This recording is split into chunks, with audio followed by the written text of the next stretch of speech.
Hola a todos, el día de hoy vamos a hablar sobre dos libros que vimos en el curso de Teoría del Estado como parte del programa de Derecho en la Universidad Nacional Abierta de Distancia. Las dos lecturas sugeridas son el libro de Federico Engels, El origen de la familia, la propiedad y el Estado. Y también vamos a hablar de El príncipe de Nicolás Maquiavelo. Bueno, entonces vamos a iniciar este análisis con el libro de Federico Engels, El origen de la familia, la propiedad privada y el Estado. Este libro mira la historia desde un punto de vista social y es considerado uno de los libros pilares del socialismo moderno. Engels, en su libro, entonces explica el origen de la familia, el origen del Estado y de la propiedad privada como ese resultado de la lucha de clases entre la clase dominante y las clases subyacentes. Él explica de que todo se da por la creación de instituciones. Esas instituciones son creadas para proteger a los poderosos, los dueños de los medios de producción, pues quien ostenta el poder es quien sea el dueño de los medios de producción.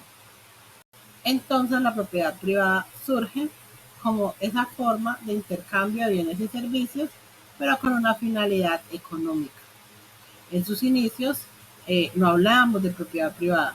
En los inicios el hombre lo que buscaba era sobrevivir, trabajaba la tierra y lo que hacía es intercambiar el famoso trueque, porque todo giraba en torno a sobrevivir. Después surge la moneda y entonces ya las personas empiezan a decir quiénes son los dueños de los medios de producción, de quién es la tierra, de quién es el trabajo, de quién es el capital. Y así entonces ya las personas empiezan a hablar de producción y de cómo se aumenta la riqueza. Y cuando se empieza a hablar de estos dos, se necesita hablar de propiedad privada. Entonces surge la propiedad privada y el Estado como un medio para proteger y para controlar la creación de la riqueza. Según el autor, el Estado es la expresión de dominio de una clase sobre otra, pero también es un momento jurídico y político de mediación. El Estado no es una entidad neutral que surge, sino que es una entidad que busca ejercer un control social. Entonces, el Estado es una herramienta para el control y para mantener el dominio de una clase sobre otra.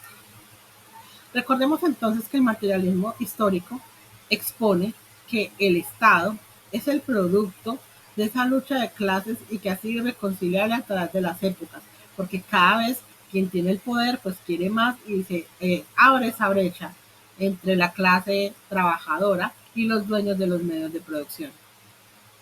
Entonces, el Estado se convierte en un elemento importantísimo en la teoría marxista, pues a través de este se desarrolla la estructura capitalista y esta es la que nos permite hacer esa transición hacia la sociedad comunista socialista. Ahora, surge la familia. La familia surge como una herramienta para proteger la propiedad privada. Las personas se dan cuenta de que el único medio para proteger su riqueza es a través de las herencias, a través de sus hijos. Y por eso se dice que la propiedad, la familia, es la primera forma de división de propiedad. Luego, posteriormente, entonces ya el pensamiento evoluciona y hemos pasado de una sociedad primitiva donde todo gira en torno a sobrevivir o a la reproducción de la humanidad, a ya pensar en la riqueza y en cómo que siga perteneciendo pues a esa familia. Y también entonces empiezan a surgir instituciones como el matrimonio como otra forma de prevalecer la riqueza y también de obtener más riqueza. Engel establece que el movimiento obrero y la clase trabajadora pueden acabar con esa explotación de la clase burguesa y formar una nueva sociedad más justa. También establece que la evolución de un país o un estado va a depender mucho de cómo ellos determinaron sus medios de reproducción. Estos medios de reproducción se basan en dos aspectos. Uno, estos medios de producción, lo que tiene que ver con la alimentación, qué tan desarrollados fueron sus medios de producción y cómo se dividieron para mantener y que prevaleciera la especie pues al estar bien alimentada, ¿cierto? Y desarrollaron estos medios de producción. Y la otra parte es lo que tiene que ver con la reproducción de la especie en sí, cómo dividieron estos aspectos. Entonces, esto es la base para el desarrollo de una sociedad. Un, un pueblo que haya desarrollado buenos medios de producción son pueblos fuertes y son estados y naciones fuertes y son estados y naciones ricas. Esto quiere decir que en los estados donde los medios de producción se condensaron en unos pocos y la división de poder no fue la adecuada, va a hacer que la brecha entre trabajadores y quienes ostentan el poder sea más grande, pero también van a ser naciones más pobres. ¿Por qué? Porque los medios de producción son los que otorgan el poder y les permitían negociar y les permitían tener control sobre otros estados o naciones. ¿Por qué? Porque les proveían ya sea las armas, les proveían los alimentos para alimentar a su pueblo. Entonces esto les permitió no solo generar plusvalía, sino que les permitió generar esa, ese control, no solo sobre los ciudadanos que pertenecen a su estado, sino sobre otros estados que dependen de ellos para sobrevivir y prevalecer. Este autor también establece que todas las sociedades han pasado por una fase de barbarie y una fase de salvajismo. En la fase del salvajismo hay tres estados. El estado inicial, que es un estado donde solo el hombre vivía del bosque, la naturaleza. Después un estado medio, donde el hombre empieza a preocuparse por más que solo vivir de la naturaleza, entonces empieza a utilizar la casa, y una fase superior donde ya el hombre empieza a pensar de que ser nómada no es como la mejor forma de vida, de que hay que mejorar la calidad de vida que se tiene hasta el momento. Y después pasamos a la fase de barbarie, que es cuando entonces ya las estados, las naciones empiezan a ver de que no es suficiente la riqueza que poseen, la tierra debe haber algo más allá de lo que ahora tenemos. Entonces empiezan en un estado inicial donde lo básico se maneja pues formas básicas de producción y cultivos. Después ya pasan a hablar de construcción y por último la fase superior es cuando ya se habla de civilización. Engels en su trabajo también destaca que existe y la primera forma de dominación que tuvo el ser humano fue la esclavitud y que esta no ha desaparecido con el paso del tiempo, sino que ha cambiado su nombre. Ya no nos llamamos esclavos, sino que nos llamamos trabajadores.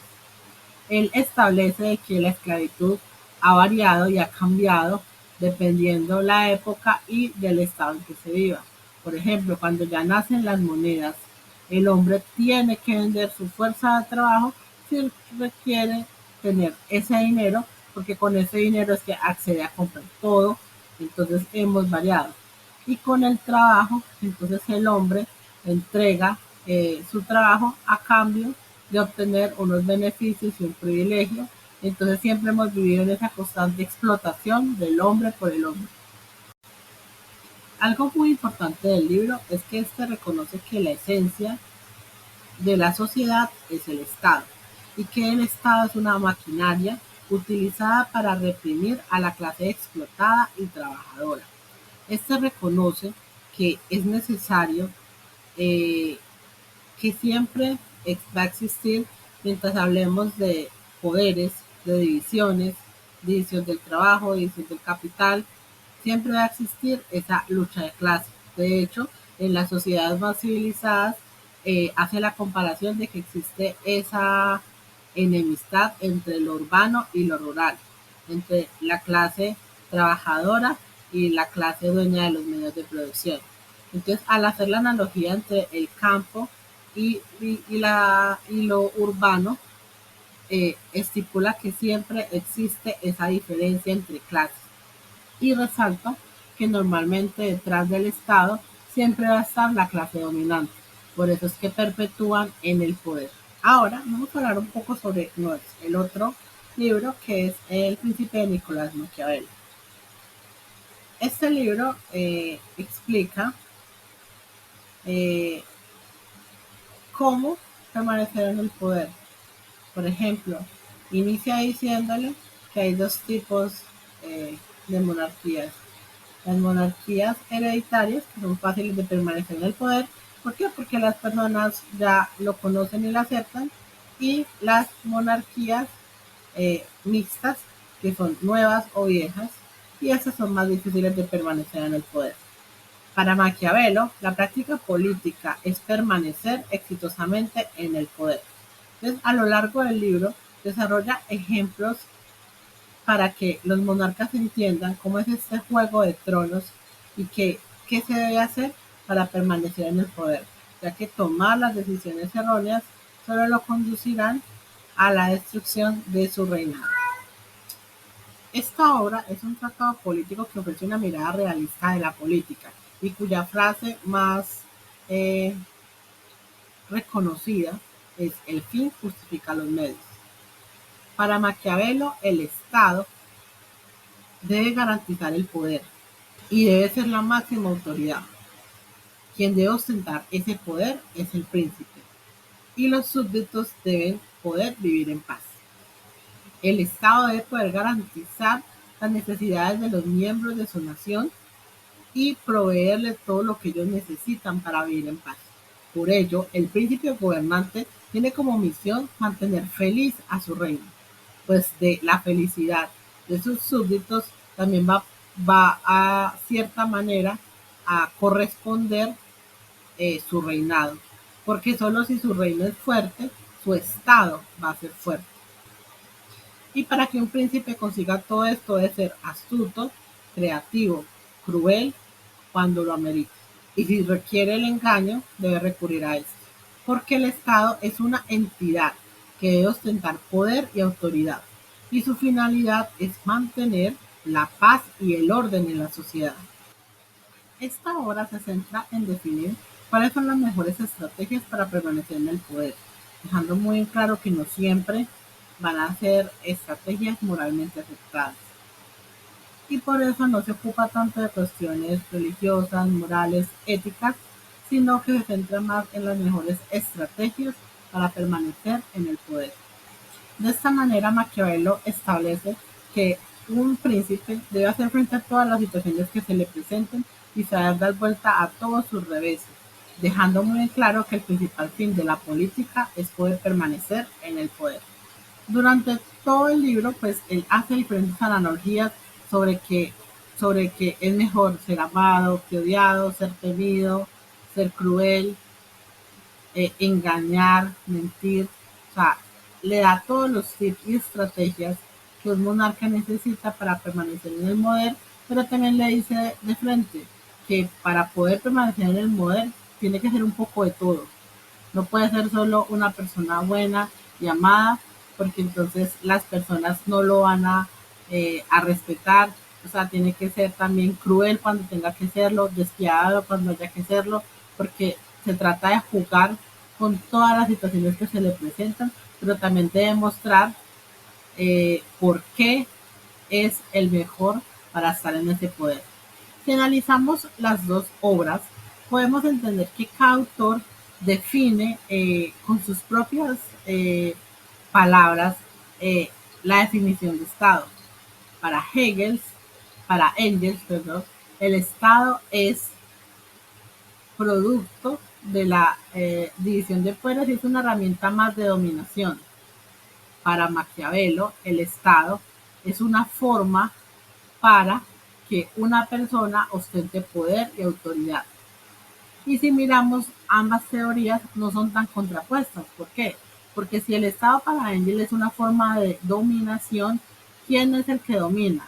Los que ostentan el poder. Y para ostentar el poder, usted tiene que ser una estrategia y ser el mejor para poder permanecer y hacer que las clases, las masas, estén de acuerdo con usted, porque si no va a suceder lo que siempre ha dicho Engels o Marx, que es la división de clases, la lucha de clases y que en su momento la clase obrera se levanta contra la clase burguesa.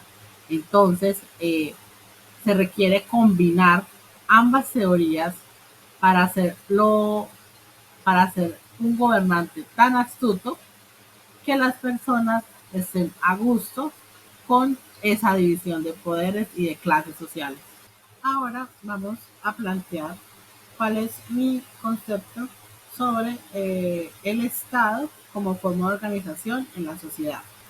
Para mí, el Estado es una forma de organización política y administrativa que permite que un grupo de personas eh, vivan en un territorio, eh, y estas personas lo hacen voluntariamente y se adhieren porque allí obtienen unos beneficios y un bienestar. También para que el Estado funcione requiere cierto poder a través de las leyes y las regulaciones para poder definir sus límites, sus funciones, sus responsabilidades, deberes y derechos de esas personas que viven dentro de ese territorio. El Estado como ente superior y máxima autoridad, pues entonces tiene funciones no solo de velar por los derechos de los ciudadanos, sino también de la protección a nivel económico, social, político y defender esa soberanía nacional de los otros estados que existen. Para que el Estado pueda permanecer en el tiempo, es necesario que este no sea estático, sino que se adecue a los cambios que se dan tanto en el entorno inmediato que lo rodea como en ese entorno externo que cada vez se hace más cerca y es más fuerte con los avances tecnológicos. El Estado es la principal forma para mantener y regir la vida en sociedad. Por eso lo que allí se decide es de obligatorio cumplimiento para todos los ciudadanos. Y esto es lo que nos permite mantener esa vida en sociedad. Pues ya hay unas reglas establecidas, unos controles establecidos y unas instituciones establecidas que todos conocemos y entendemos para qué sirven y cómo nos benefician. Bueno, ahora analicemos cuáles son los principales problemas y desafíos y retos que enfrentan el Estado para hacer frente a la modernidad y la globalización, eh, ya que esto les hace que los estados tengan que estar en constante evolución porque la globalización y los avances tecnológicos realmente cambian las reglas de juego. Uno de los principales problemas que enfrentan es la soberanía y también la misma globalización, ya que esa aldea global no solo evidencia las diferentes brechas que hay entre un país y otro, sino que también hace que los países económicamente dependan de otros a través de las exportaciones. Eso también ocasiona de que los países tengan que estar innovando y estar firmando acuerdos y tratados comerciales para poder mantenerse a flote en el mercado. Pero también eso afecta su soberanía porque con los avances tecnológicos ya estamos hablando de nuevas y mejoradas formas como son los desarrollos con inteligencia artificial, estamos hablando de que en el ciberespacio ocurren cosas, estamos hablando de aldeas globales, estamos hablando de interconexión, entonces son cosas que tiene que entrar a regular una nación con otra porque ya la soberanía no es como era antes, no es solo el territorio y todo el mundo sabía que Colombia se extiende 3.000 metros al oeste, que colinda con tales estados, que tiene frontera.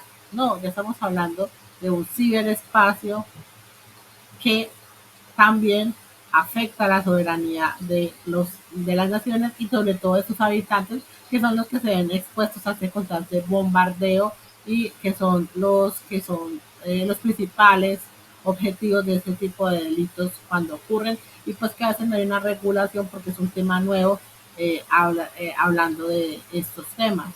También esta globalización, esta exposición a los mercados internacionales hace que los ciudadanos vean con más evidencia las desigualdades que hay de un país a otro, donde hay brechas generacionales grandes a nivel tecnológico, cultural, entre sistemas educativos, acceso a mínimas condiciones. Si usted compara, por ejemplo, un país África versus Estados Unidos, Colombia versus Estados Unidos, entonces esto hace que sea más evidente la brecha de una nación a otra y puede generar insatisfacción. Bueno, otro de los grandes problemas que también trae la globalización para los estados es que también a veces se pierden las culturas y las tradiciones, ya que a los ciudadanos están tan inmersos en nuevas tradiciones extranjeras, pueden ir dejando de lado las suyas.